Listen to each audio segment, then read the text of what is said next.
Shalom, shalom. I want to give all praise, honor, and glory unto Yahweh Bahasham, Yahweh Shah, Bahasham, Kwakadash. I want to give double honors unto my elders and apostles that came before me that brought me into this truth. And shalom to the hopeful elect.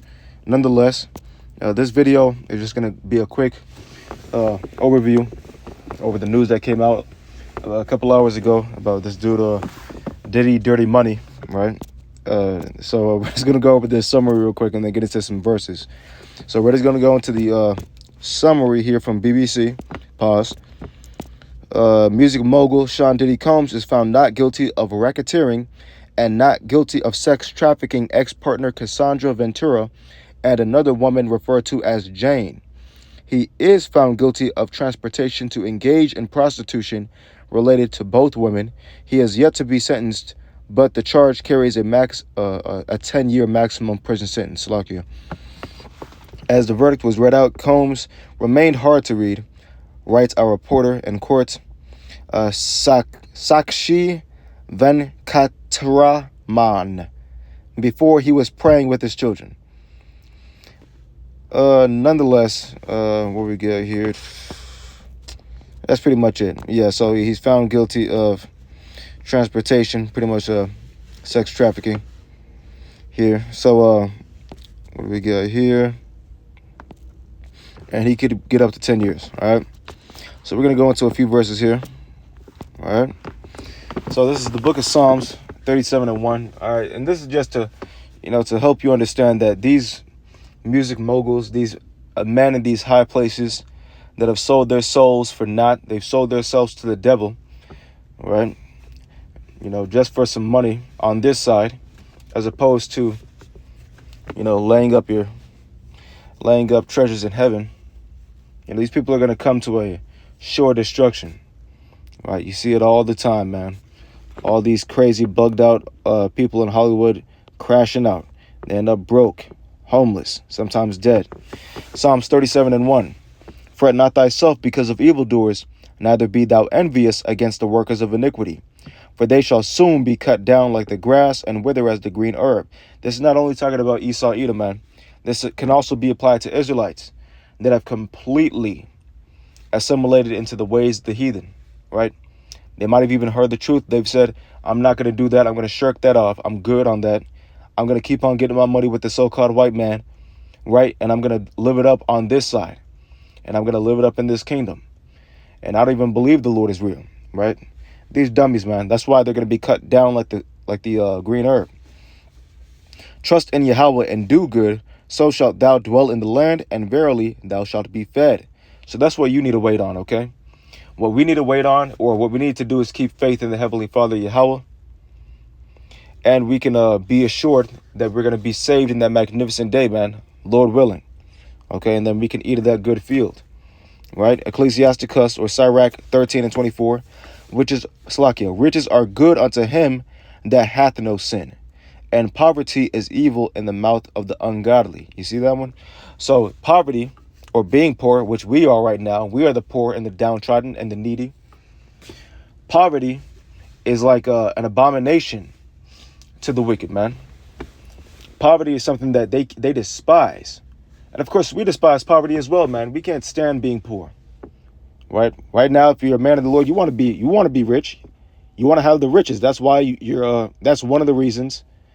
One of the many reasons why we serve the Heavenly Father, because we know, matter of fact, let me get that here. Let me get that. Joshua 1. Joshua 1, Joshua 1 and verse number 8.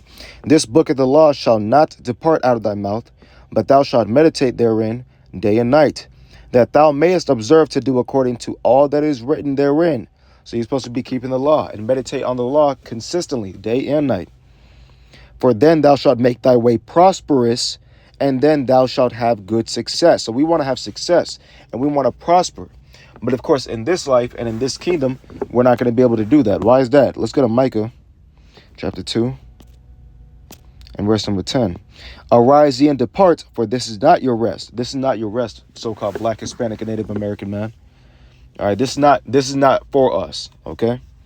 This is for Esau, Edom, the so-called white man, and the other nations to live it up. but it's not for us, man. That's why it's not important to get riches on this side. But you have folks like Diddy Dirty Money, right? LeBron James, Kanye West, all these men out here, these Israelite men that rather get it on this side, right? Let's go back to the point here. Sirach 13 and 24. Riches are good unto him that hath no sin. So if you have no sin, then riches are good unto you. But if you do have sin, guess what? Those riches are just going to corrupt you. You understand? And poverty is evil in the mouth of the ungodly. Okay? So you don't even want to speak on poverty. You don't even want to say you're about to be poor. Well, guess what? We're in for some hard and troublesome times soon, man. Talking about Jacob's trouble. All right? And that's going to be a very trying time. And the elect are going to be sealed in that time, man. The real are going to be separated from the fake. All right? Matthew chapter 6 and verse number 19. Lay not up yourselves treasures upon earth, where moth and rust doeth corrupt, and where thieves break through and steal. So you can have your money stolen from you. You can get robbed. You can have your bank account cyberjacked. Somebody can hack into your account. All kinds of nonsense. Right? You can get one of those scam calls and somebody can, hit the jukes on your entire bank account. All kinds of nonsense. And where thieves break through and steal. But lay up for yourselves treasures in heaven, where neither moth nor rust doeth corrupt, and where thieves do not break through nor steal. So you stay in this word, man, and you continue to heed the word of the Heavenly Father. You keep the faith, keep the commandments to the best of your ability. Nobody's going to be able to take that away from you.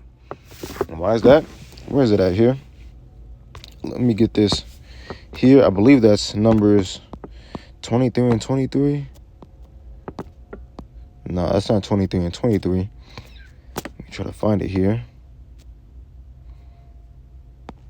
Nope, that's not it. But, no, I know.